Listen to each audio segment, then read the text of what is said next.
안녕하세요. 저는 정말 착잡한 마음이 들고 인생이 부질없다는 생각이 들고 있는 30대 후반 남성입니다.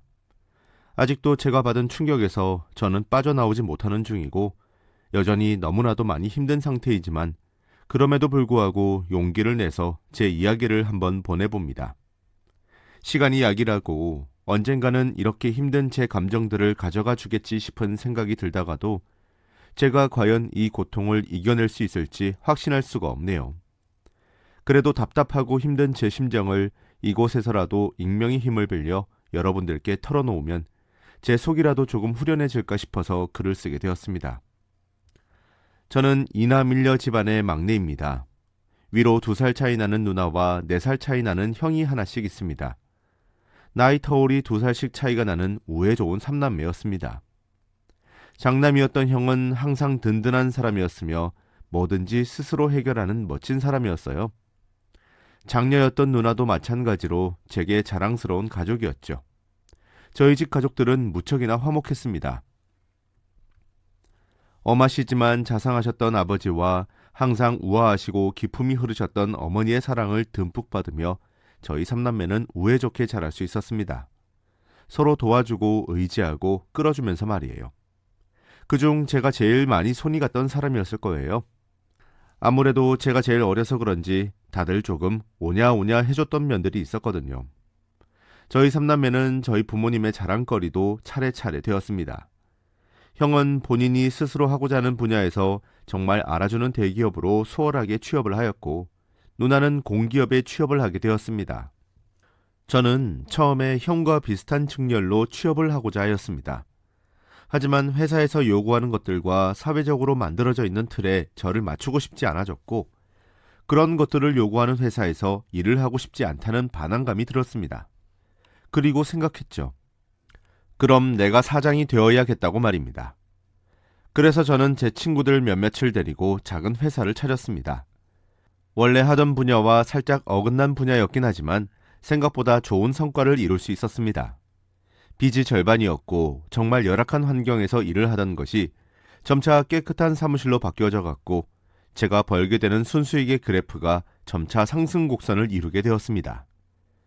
제가 노력하는 만큼 성과가 따라온다는 것이 너무 기뻤습니다. 고작 20대 후반의 나이에 그것들을 이뤄낸 제 자신이 무척이나 기특했죠. 사실 제가 사업을 하게 되었다고 했을 때 저희 가족 모두가 저를 반대했었습니다. 그런데 제가 성공적으로 마무리하니 가족들에게 스스로 저를 증명한 것만 같아서 기분이 날아갈 때 좋았습니다. 약간 손이 많이 가는 막내의 이미지를 탈출한 것만 같았다고 해야 할까요? 그렇게 지내다가 아내를 만나게 되었습니다. 아내와는 대학 시절부터 원래 알던 사이긴 했습니다. 그리고 대학교를 다니던 시절부터 무척이나 인기가 좋았던 여자였습니다. 얼굴이 예쁜 걸로도 소문이 나 있었어요. 그래서 대학교를 다니면서도 학교를 대표하는 모델을 하기도 했죠. 아내를 모르는 남자는 우리 학교 학생이 아니라는 말이 우스갯소리로 나올 정도로 아내는 무척이나 인기가 많은 사람이었습니다. 대학 시절에도 저는 잠깐 아내를 알게 되었었는데 그때를 계기로 계속해서 서로 안부 정도는 물어보는 사이로 지내고 있었습니다. 명절이나 신년이나 이런저런 때에 잘 지내냐고 묻는 정도의 연락을 주고받았었죠. 그러다 저도 사업차 조금 풀리지 않았던 순간이 있어 힘들었던 순간이 있었고 아내도 취업을 하는 데에 있어서 힘들어했던 시기가 있었습니다. 그때 즉흥적으로 만나서 술이나 한잔하자며 만나기 시작했고 그게 인연이 되었던 것인지 아내와 저는 어느새 연인 사이가 되어 있었습니다. 아내와 있으면 마음이 참 편했던 것 같아요. 아름다운 외적인 모습에 비해 털털했던 모습도 너무 좋았고요. 결혼 정년기였던 순간에 연인으로 만나게 되어서 그런지 저와 아내는 별다른 트러블 없이 결혼까지 하게 되었습니다. 정확하게는 아내가 취직에 성공하고 제가 운영하는 사업의 수익 곡선이 안정적일 때에 결혼했어요. 제가 결혼을 3남매 중에서 가장 늦게 했습니다. 제가 아내와 결혼했을 당시 형은 이미 결혼 5년 차였고 누나는 2년 차였거든요.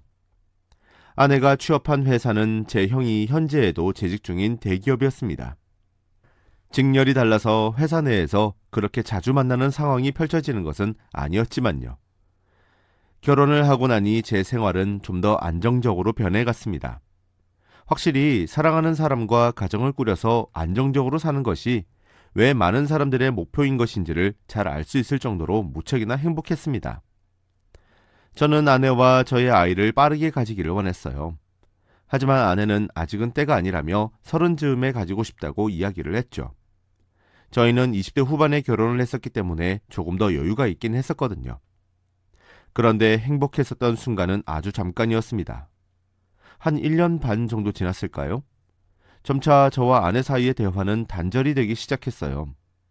뭐가 잘못된 건지도 알 수 없을 정도로 아주 천천히 말이에요. 아내의 태도가 변했습니다. 저는 갑갑한 마음에 내가 무슨 잘못이라도 한 거냐고 물어보면 아내는 짜증을 무섭게 냈고 단답형식으로 대답을 바꿔갔습니다. 아내는 퇴근하는 시간도 조금씩 늦춰졌었던 것 같아요.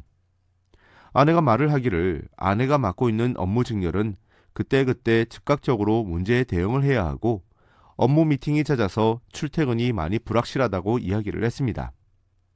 저는 아내가 가뜩이나 지치고 힘들어서 더 이러는 건가 하는 생각이 들었어요. 저는 조심스레 아내에게 아이를 가지는 게 어떠냐고 넌지시 물어보았습니다. 처음엔 아이에 대한 이야기를 꺼낼 때 조금 떨리긴 했습니다. 예민한 상태인 것 같은데 혹시라도 화를 내면 어떡하나 싶었거든요. 그런데 오히려 아내는 흔쾌히 알겠다고 해주었습니다. 아내도 많이 지쳤었던 거구나 싶기도 했고 우리 사이에 아이가 생기면 옛날처럼 다시 알콩달콩 잘 살 수 있을 거라고 막연하게 기대했습니다. 그렇게 저희는 임신 준비를 하기 시작했습니다. 그리고 몇 달 정도 지나자 아내는 임신에 성공을 하게 되었습니다. 아내는 휴직계를 내고 출산을 했습니다. 예쁜 공주님이었어요. 그래도 저는 제가 사장이다 보니까 아무래도 출퇴근을 급하지 않게 조절할 수 있었습니다.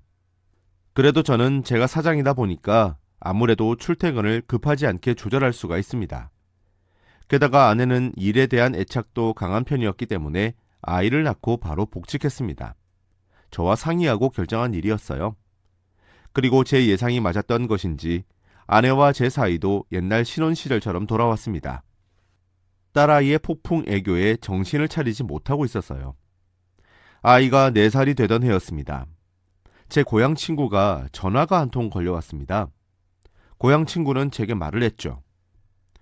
민서가, 나 진짜 정말 고민 많이 하다가 진짜 큰 마음 먹고 이야기하는 거야. 내가 한 이야기에 어떠한 증거도 없지만 어떠한 거짓도 섞지 않는 날것의 이야기야. 나 정말 수천 번 고민하다 말하는 거야. 네가 내 말을 듣고 믿지 않아도 좋아. 그런데 오해는 하지 말아 줄 수 있겠어? 야, 뭐길래 그렇게 뜸을 들여? 그냥 말해. 그렇게 듣게 된 고향 친구의 이야기는 충격적이었습니다. 제 고향 친구가 이번에 대기업 회사 측에서 스카웃을 받게 되었다고 합니다. 제 고향 친구를 스카웃한 대기업은 아내와 제 형이 다니고 있는 바로 그 대기업 회사였습니다. 그리고 스카웃을 당해 일하게 된 팀이 아내의 바로 옆 팀이었다고 해요. 처음에 제 고향 친구는 아내를 한눈에 알아봐서 인사를 하려고 했는데 아내가 자신을 영 알아보지 못하는 눈치라서 괜히 머쓱하게 행동하게 될까 싶어서 나중에 저와 함께 만나야겠다고 생각하고 일부러 아는 척을 하지 않았다고 합니다. 그리고 제 고향 친구는 다시 새로운 환경에 적응을 하고 있었나 보더군요. 그런데 그때 고향 친구에게 회사에 대해 알려주던 팀원이 제 아내를 보고 혀를 쯧쯧 차더랍니다. 고향 친구는 가장 친한 친구인 저의 와이프를 팀원이 욕을 하는 것 같아서 왜 그러냐고 조용히 물어봤답니다. 그랬더니 기상천외한 답변이 들려왔다고 하더군요. 아, 새로 오셔서 모르시겠군요. 저 여자 아주 여우예요. 구미호가 따로 없어요. 팀장님도 조심하세요. 저 여자가 회사에서 만나는 남자만 해도 몇 명인지 모르실걸요? 남편도 있고 애도 있는 여자가 라고 말입니다. 고향 친구는 딱딱하게 굳은 채로 어떻게 된 것인지 조사를 하기 시작했습니다. 대놓고 미행을 하거나 할 순 없었지만 회사 내에서 유심히 지켜보는 수준이었던 것 같았죠. 그런데 고향 친구가 며칠간 관찰을 했더니 소문이 사실인 것 같다고 하더군요. 남자 후배랑 단둘이 블라인드를 친 회의실에 들어가는 것을 몰래 보게 되었는데 문 너머로 이상한 소리가 들려왔다고 했고 한 번씩 자리를 비우고 오면 입에 립스틱이 번져 있었다고도 했습니다. 손이 얼마나 떨렸는지 몰라요. 고향 친구는 제게 결정타를 날렸습니다. 그리고 민서가, 재수 씨 말이야.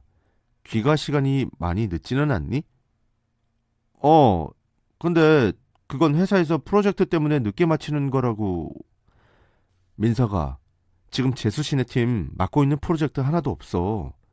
지금 브레이크 타임인 건지 아마 두세 달 정도 있다가 프로젝트 맡게 된다는 소리가 있어. 그리고 재수 씨 말인데 매일 오후 6시 되자마자 바로 퇴근해. 너 자세히 한번 알아봐라. 당연히 고향 친구의 말을 들었음에도 솔직히 믿어지지가 않았습니다. 제 아내는 정말 완벽한 여자인데 저와 딸을 두고 불륜을 저질렀을 리가 없다고 생각했거든요. 저는 괜히 판도라의 상자를 열고 싶지 않았습니다. 가정의 평화를 위해 제가 잠깐 기다려줄 수 있다고 생각했고, 아내가 잠시 절 떠났다가도 돌아오기만 하면 된다고 생각했습니다. 저는 아내의 외도를 들추는 방법을 선택하는 것보다는 오히려 제가 좀 더 잘해주어서 아내가 스스로 제 위치로 돌아오게 만드는 방법을 선택했습니다. 저는 아내에게 더욱 정성을 들였습니다. 아내는 매일 자정이 되기 직전에 집으로 돌아왔지만 내색하지 않으려고 애썼고, 그동안 고생이 많았다며 안마도 해주고 선물도 사주고 정말 갖은 노력을 다했습니다. 회사도 급한 일만 제가 해결했고, 어지간한 일은 당분간 이사들에게 일임했고요. 저는 그렇게 아내를 위해 희생하고 또 희생했습니다. 그렇게 저는 계속 노력하면서 아내가 스스로 그만두고 가정으로 돌아오길 기다리고 또 기다렸습니다. 그렇게 시간이 흐르면서 우리의 결혼기념일이 다가왔죠. 아마 결혼한 지 8주년이 되는 날이었을 겁니다. 그날은 목요일이었어요. 사실 그동안 제가 묵묵히 아무런 표현도 없이 아내를 위할 때마다 속에서 저는 수천 번 죽었습니다. 자존심이 상하고 자존감이 떨어지는 것을 떠나서 아내에게 너무 실망스러웠습니다. 저는 오늘도 아내가 칼같이 퇴근 시간에 맞춰서 퇴근했다는 사실을 다 알고 있었습니다. 그런데도 자정에 가까운 시간에 들어오는 아내를 웃으며 맞이하는 제 심정을 그 누가 알아주겠습니까? 그래서 저는 목요일을 선택의 날로 잡았습니다. 저희 두 사람은 결혼을 했을 때 매년 다른 기념일은 바빠서 못 챙기는 날이 오더라도 꼭 결혼기념일만큼은 무조건 챙기자고 약속을 했었거든요. 만약 아내가 그날 결혼기념일이라고 집에 칼같이 퇴근해서 제 시간에 들어온다면 모든 것을 덮겠다고 스스로에게 약속을 했습니다. 그러나 그날마저도 가정을 저버리고 본인의 그릇된 욕망만을 채운다면 이혼을 하겠다고 말이에요. 그리고 후자의 경우 증거가 필요할 것이 분명하기에 흥신소에다 웃돈을 주고 의뢰를 했습니다. 목요일날 아침 출근하는 아내에게 저는 미리 언질도 줬습니다. 여보, 오늘 무슨 날인지 알지? 오늘 일찍 들어와. 아내는 그게 요즘 회사 일이 많아서 잘 모르겠네. 노력해볼게 여보. 라고 말했습니다. 실망스러워하지 말자고 스스로를 다독였어요. 저는 아내의 퇴근 시간에 맞춰서 고향 친구에게 전화를 걸었습니다. 아내가 퇴근을 했냐고 말이에요. 아내는 퇴근을 하지 않았다고 이야기를 해주길래 마음이 살짝 놓였습니다. 그런데 반전이 있었어요. 재수씨, 아까 점심 먹고 반차 내고 일찍 집에 들어갔어. 결혼기념일이라고 하면서. 난 그래서 너 만나러 간 줄 알았는데 아직 못 만난 거야? 그때 참 세상이 무너지는 듯한 기분이 들었습니다. 그래도 조금만 기다려보자고, 무슨 일이 생긴 걸 수도 있지 않느냐고 아내가 귀가할 때까지 기다렸습니다. 자정이 넘어가고 아내에게 전화를 걸었습니다. 아내는 전화를 받는 것조차 하지 않았습니다. 새벽 2시, 비밀번호 소리와 함께 아내가 집으로 들어왔습니다. 부엌 식탁에 오독하니 앉은 저를 보고 당황해하는 듯 했어요. 저는 아내 얼굴을 물끄러미 바라보다가 식탁 위를 봤어요. 제가 정성스레 만든 파스타와 스테이크는 차갑다 못해 딱딱하게 식어 있었죠. 전 이 관계는 더 이상 답이 없다고 느꼈고 그만둬야겠다고 결정했습니다. 저는 의자에서 일어나 식탁 위에 있던 음식들을 개수대에 다 처박았습니다. 그리고 아내에게 아무런 말도 하지 않고 스쳐 지나 서재로 들어가니 아내가 저를 졸졸 쫓아오면서 미안하다며 일이 많았다며 눈 하나 깜빡하지 않고 거짓말을 치더군요. 기가 차서 제가 헛웃음을 흘리니 자신을 무시하는 것이냐며 오히려 적반하장으로 화를 내는데 제가 이런 여자를 위해 이제껏 뭘 했나 회의감이 들더라고요. 전 대꾸조차 하지 않고 아내를 제 서재에서 쫓아냈습니다. 아내는 문 앞에서 달래도 보고 화도 내기도 하고 그러더니 이내 곧 조용해졌죠. 저는 다음날 동이 트자마자 의뢰한 흥신소로 갔습니다. 저는 도착과 동시에 아내의 미행한 증거를 요청했고 묵직한 서류 봉투를 하나 받았습니다. 차로 돌아와 서류 봉투를 열었더니 안에 사진이 한 무더기가 들어있었어요. 그리고 저희 두 사람의 결혼기념일 밤에 아내의 행적이 담겨 있었죠. 그리고 그곳에는 제가 감당하기 힘든 수준의 현실이 담겨 있었습니다. 아내가 결혼기념일에 만난 내연남은 바로 제 형이었기 때문입니다. 연인 사이 마냥 다정하게 팔짱을 끼는 사진, 어깨에 먼지를 털어주는 사진, 귀엽다는 듯 서로 웃으면서 바라보는 사진들까지 셀 수 없이 많은 사진들에 아내와 제 형이 함께 다정한 포즈로 사진이 찍혀 있었습니다. 두 사람은 각자 회사에 반차를 내고 오후부터 함께 데이트를 하고 끝내 호텔을 들어갔습니다. 저는 형수님께 전화를 드렸어요. 요즘 잘 지내고 계시는지 안부를 묻다가 형이 어제 언제 들어왔는지 여쭤봤습니다. 형은 어제 아예 외박을 했다고 하더군요. 형수님도 형의 내연녀가 본인의 동서일 거란 생각은 애초에 하지도 못하셨던 것이겠죠. 저는 조용히 이혼을 준비하기로 했습니다. 사람이 너무 크게 분노를 하게 되니까 지극히 차분해지더군요. 변호사를 만났고 증거를 어떻게 만들어내야 하는지 등등에 대해 이야기를 나눴습니다. 이혼을 하는 과정에서 제가 가장 힘들었던 것은 모든 증거를 제 손으로 만들어야 법적으로 사용이 가능하다는 점이었습니다. 제 두 눈으로 두 사람의 외도를 지켜보고 촬영을 하고 속이 갈기갈기 찢기는 기분이었습니다. 그리고 제가 알고 있으면 증거를 잡을 수 없어지기에 계속해서 모르는 척을 해야 했어요. 집에서 아무렇지 않게 제 팔을 만져오는 아내의 손길조차 역겨웠지만 초인적인 인내력으로 참아내야 했죠. 피해자에게 너무 가혹한 과정이었습니다. 하루는 딸아이가 제게 아빠 하고 부르며 오도도 달려와 안겼습니다. 딸을 마주 안아 들어주며 눈을 마주치는데 그때 등골이 오싹하고 섬찟한 생각 하나가 제 머리 한쪽을 스쳐 지나갔어요. 제가 아내가 외도를 하고 있다는 사실에 너무 치중한 것 같았죠. 생각해보니 제 형과 언제부터 그런 관계가 되었을지는 아무도 모르는 거잖아요. 설마 제 딸아이마저도 제 아이가 아닐 수 있을까 하는 생각이 들었습니다. 말도 안 되는 생각이라고 부정하면서도 쉽사리 그 생각이 외면되지는 않았습니다. 법적인 친자 검사는 부모 양쪽의 동의가 필요했으나 개인적인 친자 검사는 저 혼자만 해도 되더군요. 저는 아내 모르게 저와 아이의 친자 검사를 진행했습니다. 결과는 차라리 평생 모르고 사는 것을 택하고 싶을 정도로 제게 잔인했습니다. 저와 친자 관계가 성립하지 않았거든요. 저는 설마 하는 마음으로 형네 집에 놀러간 척을 하면서 형의 머리카락을 몰래 뽑았습니다. 그리고 다시 친자 검사를 의뢰했습니다. 그렇게 밝혀진 제 딸아이의 친부는 제가 아닌 제 형이라는 사람이었습니다. 4년 내내 애지중지 키운 제 딸아이는 애초에 제 친딸이 아니었던 거였습니다. 이제껏 저와 딸아이가 많이 닮았다고 생각했던 이유는 제가 형과 형제였기 때문이었던 거였어요. 제 아내는 대체 저를 얼마나 기만해야 속이 시원해지는 건지 당최 이해할 수가 없었습니다. 저는 더 이상 증거고 나발이고 더 기다리지 않았습니다. 일단 제 딸아이가 친자가 아니라는 증거가 떡하니 있는데 이보다 더 명확한 물증이 없는 셈이니까요. 전 그날부터 집에서의 제 필수품 짐들을 작은 원룸으로 옮기기 시작했습니다. 아내는 눈치조차 채지 못하더군요. 그리고 마지막 물건들까지 옮겼을 때 저는 아내의 화장대 위에 더는 당신과 함께 살고 싶지 않으니 이혼하자고 적은 짧은 편지 한 통과 이혼 소송 서류를 두고 그 길로 그 집을 아예 떠나버렸습니다. 딸아이가 눈에 밟히지 않았다면 거짓말이겠죠. 아이는 잘못하지 않았다는 것을 저도 잘 알았습니다. 하지만 더는 제가 딸아이를 마주보며 제 상처를 마주할 자신이 솔직히 사라지더군요. 제가 집을 떠나고 몇 시간이 지나지 않아 아내가 제가 남긴 것들을 본 것 같았습니다. 제게 미친 듯이 전화가 걸려왔어요. 전화를 받으니까 제게 화를 내더군요. 이혼이 장난이냐고 말이에요.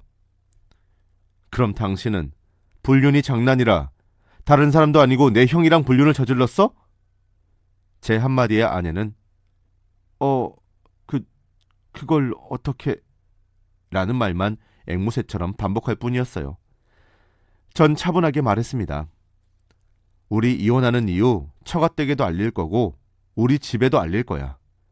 물론 당신이 결혼기념일날 반차까지 내서 내 형과 낮부터 데이트를 한 사진들도 형수님께 전달할 예정이고. 그리고 형이랑 형수님은 알고 있니? 우리 딸이 내 친딸이 아니라 형네 딸인 거. 아내는 숨을 휘익 들이키며 놀란 숨소리만 낼 뿐 대꾸도 못하더군요. 앞으로 내 변호사랑 연락해. 아마 그러는 게 좋을 거야. 당신이 이런 식으로 또 제멋대로 나한테 연락해서 적반하장식으로 짓거리면 내가 회사에다가 폭로할지도 모르잖아. 명예훼손으로 벌금 좀 내고 말이야. 안 그래? 모든 연락은 변호사를 내세워서 하게 만들었습니다. 처가댁에 가서도 이혼을 하게 되었다고 직접적으로 말씀드렸어요. 이유를 물어보시기에 놀라실 것 같아 말을 하고 싶지 않다고 했더니 답답하게 굴지 말라고 이야기해 주시더라고요.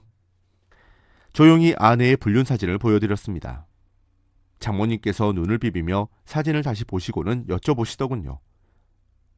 아니, 자네 이게 대체 누군가? 이거 사돈 아닌가?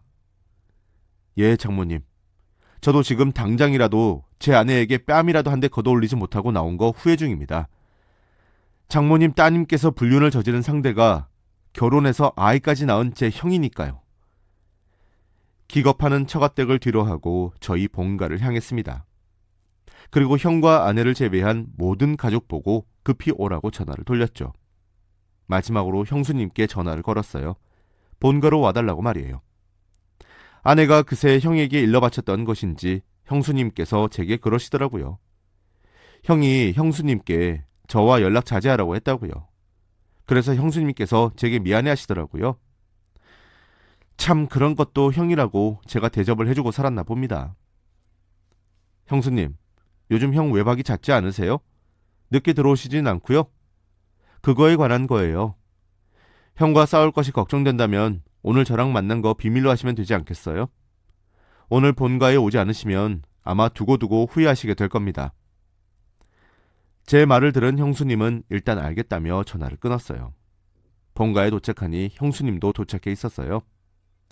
무슨 일인 것이냐며 걱정스레 저를 쳐다보는 가족들을 보니 그제서야 눈물이 왈칵 났습니다. 저와 형과 딸아이의 친자검사 결과지들과 흥신소로부터 받은 사진들, 제가 찍은 증거 사진들 등등을 전부 거실에 펼쳐서 모든 진실을 폭로했습니다. 모두가 기겁을 하며 놀랐지만 아마 그 중에서 가장 놀란 사람은 형수님이시겠죠. 저희 부모님께서는 믿지조차 못하셨습니다. 말이 되는 것이냐고, 잘못 본 것은 아니냐고, 확실한 것은 맞냐고, 제가 착각한 것은 아니냐고. 전 당분간 혼자 있고 싶으니 찾지 말라는 말만 하고 그 자리를 떠났습니다. 형수님께 이혼하고 싶은데 증거가 모자라면 말하라고 주겠다고 얘기를 드린 후 말이에요. 그 이후 이혼은 순조롭게 진행이 되었습니다. 조금 의외였던 것은 아내의 태도였습니다. 아내는 제게 미친 듯이 매달리기 시작했거든요. 결국 변호사 입회하에 한번 만나서 이야기를 해야 하는 시간을 가지게 되었습니다. 아내가 제게 말을 했죠. 여보, 내가 정말 미안해. 잘못했어. 제발 이혼하자고는 하지 말아줘. 나 당신이랑 이혼 같은 거 절대 하고 싶지 않아. 내가 잘못했어. 당신이 이런 사람 아니잖아. 나 평생 당신 옆에서 속죄하면서 살게. 일도 그만두고 집에만 있을게. 그래, 진짜 우리 아이도 낳자. 가정에만 충실할게. 제발, 여보, 제발 이혼만은 하지 말아줘. 저는 의아했습니다. 이런 결말을 예상한 것이 아니었던 걸까요? 아내는 그렇다면 왜 제 형과 불륜을 맺었을까요? 왜 그랬냐고 저는 아내에게 질문했어요. 아내가 그러더라고요. 제가 너무 다정하고 자상한 남편이어서 불륜을 저질렀다고 말이에요. 때를 써도 받아주고 투정을 부려도 받아주고 저도 일을 하고 와서 피곤한데도 항상 자신을 먼저 챙겨주고 그래서 항상 애정을 확인받고 싶었다고 합니다. 1만큼 잘못했는데 봐주니까 2만큼 잘못해도 봐줄까? 3만큼은? 5만큼은? 그런 생각이 꼬리에 꼬리를 물면서 제 형과 불륜까지 저지르게 된 것이라고 하더라고요. 제가 너무 아내를 사랑해주고 잘 대해주어서 불륜을 저질렀다니 참 아이러니하죠. 끝까지 본인의 죄가 아니라 제 탓을 하는 아내를 보고 있으니 진절머리가 났습니다. 진짜 지긋지긋하게 느껴지더라고요. 저는 이혼을 하겠다고 했고 하고 싶지 않으면 거부하라고도 이야기해 주었습니다. 어차피 당신이 합의하면 협의 이혼으로 끝내려고 한 거였지 당신이 거부하고 싶다면 말리지 않아. 어차피 당신은 유책 배우자니까 내가 이혼 소송을 걸면 패소하게 될 거야. 당신의 불륜의 증거가 우리 딸로 살아 숨쉬고 있잖아. 이번에 당신과 이혼 소송하면서 친딸이 아니라는 것도 증명하는 소송도 함께 진행할 거야. 그러게 진작에 돌아오지 그랬어. 불륜 상대가 형이라는 것을 내가 알기 전일 때 돌아오지 그랬어. 아내는 눈물만 뚝뚝 흘릴 뿐이었죠. 현재 저는 아직도 소송에 휘말리고 있는 중입니다. 처가댁에서는 미안하다고 사과의 뜻을 전해오셨고 저도 처가댁에다가는 별말 없이 사과를 받았습니다. 아내는 처가댁에서도 쫓겨난 듯 하더군요. 그에 못지않게 저희 집안도 풍비박산이 났습니다. 누나와 형님께서 발벗고 나서서 집안을 진정시키기 시작했고 형수님은 저처럼 이혼을 준비하셨습니다. 아마 제 아내였던 그 여자와 형 사이에 아이가 없었다면 계속 같이 사셨을지도 모릅니다. 아무래도 형과 형수님 사이에 아이가 둘이나 있으니 참고 사셨을 수도 있는데 형에게 혼의 자식이 있다는 점에서 형수님 마음이 돌아선 것 같더라고요. 아마 모든 것이 완벽하게 종지부가 찍어질 때까지는 꽤 긴 시간이 걸리겠지만 쉬운 싸움이 될 것으로 예상을 하고는 있습니다. 저는 아직도 악몽에서 벗어나지 못하고 있습니다. 시간이 약이라는 말 하나만 믿으면서 지낼 뿐이죠. 저희 부모님과 누나네 부부들도 형에게 더는 손을 내밀지 않으셨습니다. 어떻게 막내한테 그럴 수 있는 것이냐며 화를 냈다고 하셨고 2번 다시 연락하지 말자 하셨다고는 들었는데 전 잘 모르겠습니다. 그리고 딸아이는 아마 저희 부모님께서 대신 기를 것처럼 보입니다. 사실 기른 정이 크다 보니 제가 딸아이를 도맡고 싶긴 합니다. 그런데 딸아이를 보면 자꾸 아내와 형이 떠오르다 보니 제가 본의 아니게 아이에게 정서적으로 학대를 하게 될까 염려가 되어 마음의 길을 잡을 수가 없네요. 세상에 믿을 놈 하나 없다 그래도 가족은 믿을 수 있을 거라고 생각하며 살았는데 제가 가장 사랑했던 여자와 사랑하는 형제가 불륜을 저지른 것이 여전히 꿈처럼 몽롱한 현실입니다. 여기까지가 제 이야기였습니다. 그래도 익명으로 제 이야기에 대해 속 시원하게 털어놓으니까 참 후련하네요. 이게 아무래도 막장 드라마 같은 이야기라 참 주위에다가 이야기를 꺼내놓기도 힘들었고 창피하고 수치스러워서 할 엄두도 나지 않기도 했지만요. 저도 언젠가 제가 받은 상처가 희미해지거나 제 마음이 단단해져서 아무렇지 않아지는 순간이 올까요? 이런 지옥 같은 감정에서 더 이상 그만 머무르고 싶은 마음뿐이네요. 차라리 모든 소송이라도 빠르게 일단락이 되었으면 좋겠습니다. 앞으로는 제 회사에 좀 더 몰두하는 삶을 살려고 합니다. 모두 건강 유의하시면서 행복하시길 바라겠습니다. 감사합니다.